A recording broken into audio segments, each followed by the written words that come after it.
ఇక breaking news చూస్తున్నాం. మరోసారి నార్సింగ్ పిఎస్ లో లావణ్య ఫిర్యాదు చేశారు. అలాగే రాజ్ తరుణ్ మాల్వీపై రెండోసారి ఫిర్యాదు చేశారు. పోలీసులకి మరికొన్ని ఆధారాలు ఇచ్చినట్లు తెలుస్తోంది. ఇక ఫిర్యాదును పోలీసులు పరిశీలిస్తున్నామని ప్రకటించారు. మరోవైపు లావణ్యపై ఫిలింనగర్ పిఎస్ లో కేసు కూడా నమోదైంది.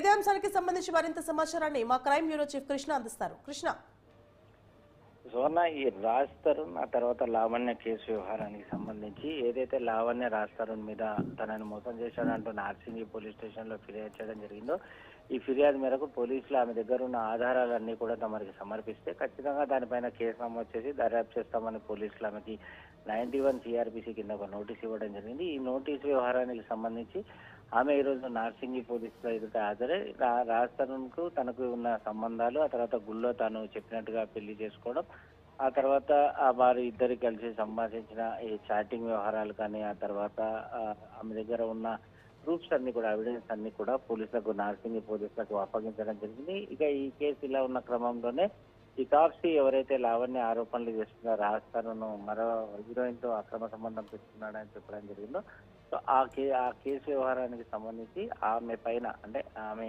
ఏదైతే ఈ లావణ్య చేస్తున్న ఆరోపణలు, ఆమె ఫోన్ లో మాట్లాడిన వ్యవహారం తీరు అకారణంగా తన పైన బురదగల్లే ప్రయత్నం చేస్తుందంటూ ఫిలిం నగర్ పోలీస్ స్టేషన్ లో కూడా తాప్సీ పోలీసులకు ఫిర్యాదు చేసింది. దీనిపైన ఫిలిం నగర్ పోలీసులు కూడా లావణ్య పైన కేసు నమోదు చేసి దర్యాప్తు చేస్తున్నారు. ఒక పక్కన రాజ్ తరుణ్ వ్యవహారం, ఈ లావణ్య, తర్వాత తాప్సీ ఈ వరుసగా పోలీస్ స్టేషన్ లో ఫిర్యాదు చేయడం అనేది పోలీసులకు కొంత తలనొప్పి వ్యవహారంగా మారింది. ఏదేమైనప్పటికీ ఈరోజు పోలీసులు ఇచ్చిన నోటీస్ మేరకు లావణ్య కొద్ది నిమిషాల కిందట నార్సింగి పోలీస్ స్టేషన్ వెళ్లి తన దగ్గర ఉన్న ఆధారాలన్నింటినీ కూడా పోలీసులకు అప్పగించడం జరిగింది. సువర్ణ, కృష్ణ, అయితే ఈ అంశాన్ని చూసుకుంటే అంటే లావణ్య అయితే తను చేసిన ఫిర్యాదు మేరకు ఆమెకి దగ్గరున్న ఆధారాలు అయితే సమర్పించడం జరిగింది.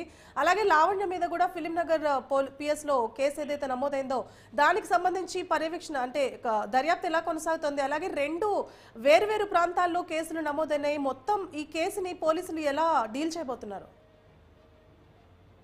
సువర్ణ, ఏదైతే లావణ్య ఇచ్చింది నార్సింగి పోలీస్ స్టేషన్ లో రాజ్ తరుణ్ మీద, రాజ్ తరుణ్ దీనిపైన డీసీపీ కార్యాలయంలో అతను వ్యక్తిగతంగా హాజరై దానికి సంబంధించిన వివరాలన్నీ కూడా ఇచ్చారు. గతంలో లావణ్యతోటి తనకు సంబంధాలు ఉన్నమాట వాస్తవమే అని కూడా రాజ్ తరుణ్ చెప్పాడు. ఎప్పుడైతే ఆమె డ్రగ్స్ కేసులో జైలుకు వెళ్ళడం, దీనివల్ల తన కెరియర్ నాశనం అవుతుందని ఆమెకు దూరంగా పెట్టానే తప్ప తనకు ఎవరితోటూ అక్రమ సంబంధాలు కానీ తనను వదిలించుకోవాలన్న దురుద్దేశం కూడా తనకు లేదు. ఆమె డ్రగ్స్ కి బాగా ఎడిక్ట్ అయింది. అంతేకాకుండా ఇతరులతో కూడా ఆమె శారీరక సంబంధం పెట్టుకోవడం, దాన్ని తట్టుకోలేక తాను దూరంగా ఉన్నానంటూ రాజ్ తరుణ్ చెప్పుకొని వచ్చాడు. కానీ తాను ఏదైతే సినిమాల్లో నటిస్తున్న మహిళతో తన అక్రమ సంబంధం పెట్టుకున్నాడు, తనను దూరం చేస్తున్నాడంటూ లావణ్య పరస్పరం అటు రాయదుర్గం, ఇటు నార్సింగి పోలీసుల కేసుల ఫిర్యాదులు చేయడం, ఈ క్రమంలోనే నార్సింగి పోలీసులు కేసు నమోదు చేశారు. ఆమె దగ్గర ఉన్న ఆధారాలు సమర్పించాలని చెప్పడం, ఆమె ఈరోజు ఆధారాలన్నింటినీ కూడా సమర్పించింది. మరో పక్కన ఏదైతే ఆరోపణలు చేస్తున్న దాసి ఆమె ఫిలిం నగర్ పోలీస్ స్టేషన్ లో ఫిర్యాదు చేసిందో, ఫిలిం నగర్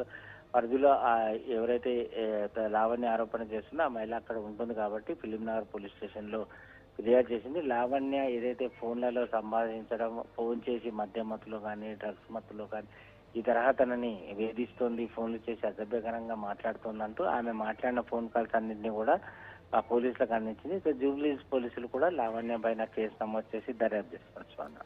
కృష్ణ, అయితే ఈ రోజు తాజాగా లావణ్య సమర్పించిన ఆధారాల బేస్ చేసుకొని అంటే పోలీసులు రాజ్ తరుణ్ మాల్వీని దర్యాప్తులో భాగంగా ఎంక్వైరీ చేసే అవకాశాలు ఉన్నాయా? ఈ కేసు వ్యవహారానికి సంబంధించి లావణ్య ఇచ్చిన ఆధారాలు సరిగా ఉన్నాయా లేవా, దీనిపైన కేసు నిలబడుతుందా లేదా, కోర్టులో ఏమైనా ఇబ్బందులు ఏర్పడే అవకాశాలు ఉంటాయా అన్న విషయం పైన పోలీసులు ముందుగా దానిపైన విచారణ చేపడతారు. దీనిపైన లావణ్యకు కానీ మాల్యకు కానీ అంటే లావణ్యకు మాల్యకుతో పాటు ఈ రాజ్ తరుణ్ కూడా మరోసారి నోటీసులు ఇచ్చే అవకాశం ఉంటుంది.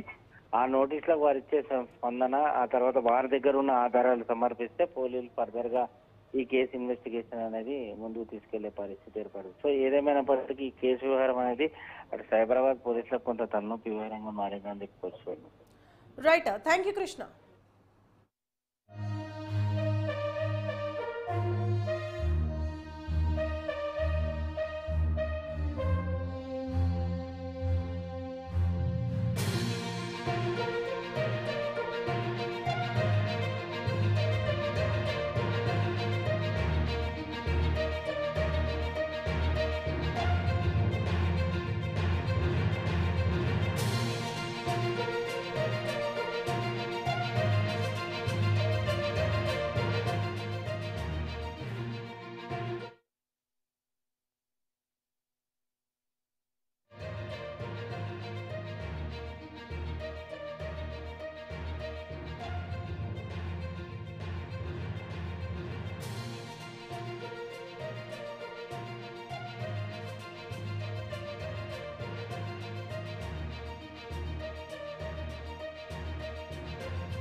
ఇవాళ ఏపీ సీఎం నారా చంద్రబాబు నాయుడు వివిధ శాఖలపై